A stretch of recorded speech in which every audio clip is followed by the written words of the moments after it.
Hello and welcome to another Pixel Game Maker tutorial. Today we're going to go over an official plugin. It's the sound effects volume adjuster depending on your distance. And so with that said, let's get started. So here's the scene example that we're going to have. We have our player and we have this little chicken right here. And when the player gets closer to the chicken, the sound effects that the chicken is playing is going to get louder. It's going to adjust accordingly. All right, so let's make that happen. First we got to go to the plugins tab. We're going to right click, add an official plugin. We're going to select the sound effect volume adjustment and we're going to click OK. Now this is new. If you are down in the 1.0.2 version, then you're going to have a different setup. It was ran a little differently. It was going by the target. And ever since 1.3 and greater, we have it to where it is adjusting according to the camera display. So the object that is calling the sound effect, it's camera display. So in our scene here, the camera starts right here and our chicken that is calling the sound effect is right here. So it's going to be based on this object's distance with the camera. Okay, so now that we have this, we have no parameters that we have to set, and these are just, again, a preview of what the runtime action is going to be.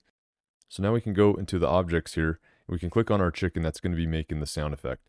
And so simple actions is it has a wait state where it's just waiting, doing nothing. Then after a certain amount of time passes, in this case every second, it's going to then play the sound effect. And then to go back to waiting, it's just going to be unconditionally where it will wait another second and then play the sound effect again.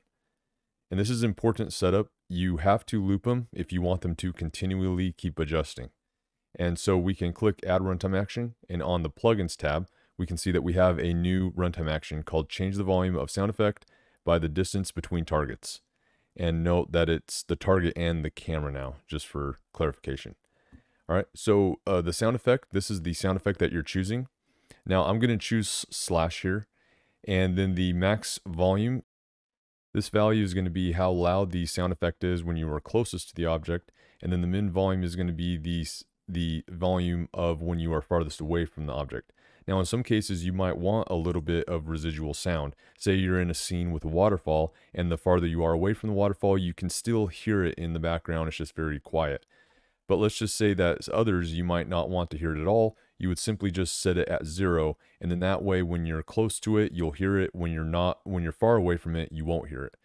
And then your pitch, you can also change as well. Now, do note that by selecting this slash here, it's not the same as if you were to do audio playback here, where you can select the slash here and the loop option comes on. There's no looping option in this runtime action. It does not loop.